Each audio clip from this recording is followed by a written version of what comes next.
Sa character ko na nakakita ng isang magandang babae and naku-curious ako na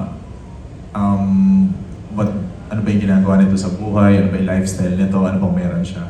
So doon ako nakaka-relate sa kanya na parang, minsan ano din ako yung parang I want to know more about her, pero gusto ko lang i-low-key na gusto kong malaman yung mga bagay tungkol sa'yo. Parang ganun lang. So doon ako nakaka-relate sa part ni Popoy. Ayun. Okay, and how about you, Shalane? Shalane? How do I relate myself to Yeah, the yeah. character? With your character. Okay. So before this, actually, nung binasa ko pa lang yung storyline, last year, I was struggling with my career. Not in this industry, but to other industry, a corporate job. So, sabi ko, sana yung next na work ko, something that I would love.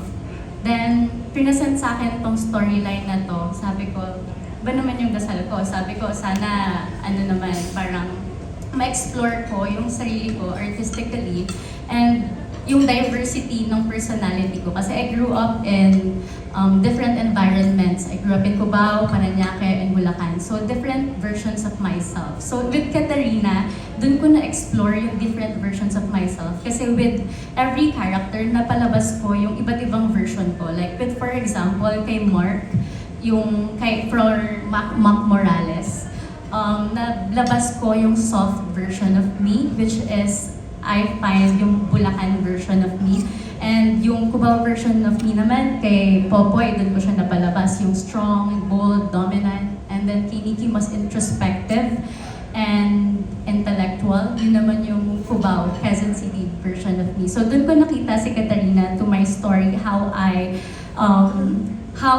yung perspective ko kasi sa sarili ko, I am not just one version of myself. I am a collection of every people I meet, and that is Katarina. She's a collection of every people she meets. Yun. Okay, thank you, Shalane. Thank you, then. Congrats. Thank you. Thank you for your questions. That was Mark Magadia of Maganda Ba Movie. Up next, we have Jasper Valdez of Manila Standard. Hello po, congratulations sa movie. My question is for Direk and the cast. Paano nyo hinahandle ang judgment or stigma that sometimes comes with doing VMX projects? I handle it like a professional, pero at the same time, nag-enjoy ako sa ginagawa ko. I love this job, tsaka I'm looking forward na hindi naman siya sobrang the way the people see. And because the way I see it, it's actually fun. And at the same time, I do it professionally, so walang negative para sa akin. If the people see it, it's okay. Pero yung sinasabi ko sa sarili ko, just always think na some people think it that way, pero some people really like it so much. So, na-appreciate ko yung work na to, so hindi ko masyadong iniisip yung negative part. Ayun lang. Thank you.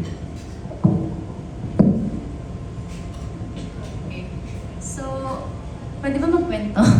Kasi before this press conference, sobrang kinakabahan po ako. Pumunta ako ng Cubao Expo para, alam mo yun, to talk to someone. Yun yung main objective ko. To talk to someone, a stranger, tapos kukwentuhan ko siya about my film. And then, nung nandun ako, parang na-shy ako na mag-approach to someone. Then, may lumapit sa akin, puno siya ng tattoo sa mukha, tapos may may hoop. Anong tawag sa gano'n? Yung tunnel, ganyan. Tapos nag-alok siya sa akin ng sticker. Sabi ko, pwede niya bang bentahan, ganyan. Tapos sabi ko, patingin muna. Nagtanong ako sa kanya about the sticker. Sabi niya, bakit may ahas dito? Bakit may torch dito? Ganyan. So sabi niya, ba't ang dami mong tanong? Sabi ko, syempre, artist to artist.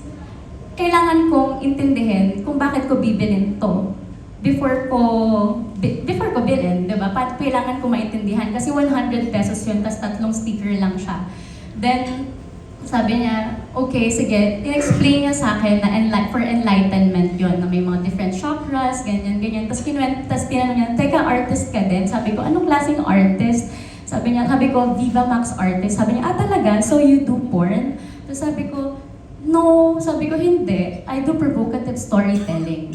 Then, nung tinanong niya, so ano, may mga penetration ba dyan? So instead na parang ma-offend ako, talagang tinignan ko siya, ito siguro yung magiging audience ko, ganito yung magiging tingin sa akin ng tao. And I didn't take that offensively. Instead, I enlightened him na, okay, ito yung trabaho ko.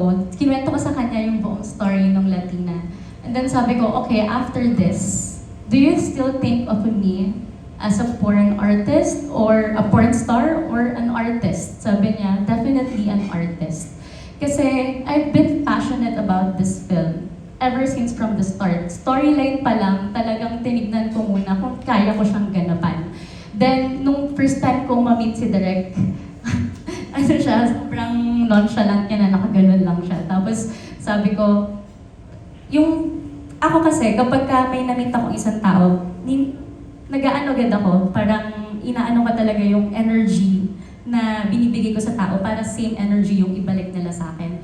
So yung approach ko kay Direk, I really love the story, ganyan-ganyan. Sabi ko, I really see myself, gusto ko ilabas dito yung Cubao, Paranaque, and iba't ibang versions of myself through Catalina. Tapos sabi niya, alam mo, buti ka pa, sobrang na-appreciate mo. So yun doon, from there, nagkaroon na mediate yung energy all throughout the entire filming. Hanggang sa dulo, mararamdaman mo yung passion, yung pagiging professional ng mga kapwa naming actors.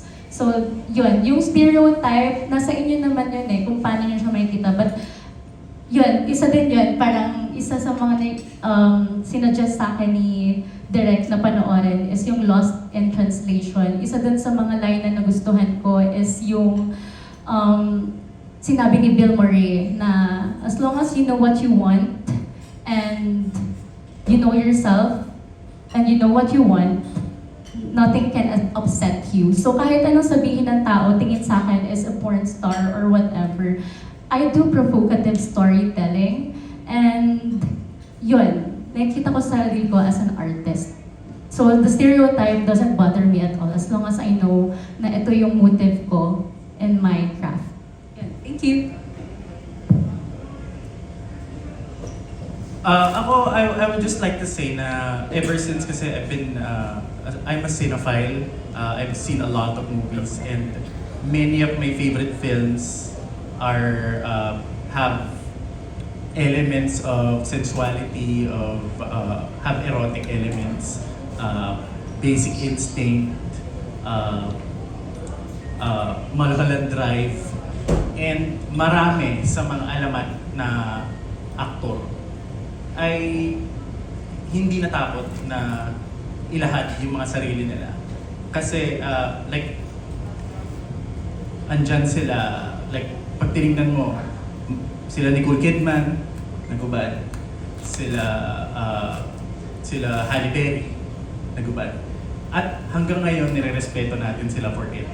So, I guess what I'm trying to say is there's nothing shameful about being confident with who you are, and there's nothing shameful about our bodies. Hindi siya nakakaya. Actually, ang nakakaya is yung tinatakpan mo. At our default, hubad tayo Itong mga suot natin, hindi naman to parte ng katawan natin. So, yung judgment, I would say, first of all, hindi ko naman nababasa yung mga yun kasi hindi ako nagsuscroll through social media. And second, I really, really do not care. Yun lang. Thank you po. Thank you. That was Jasper Valdez of Manila Standard.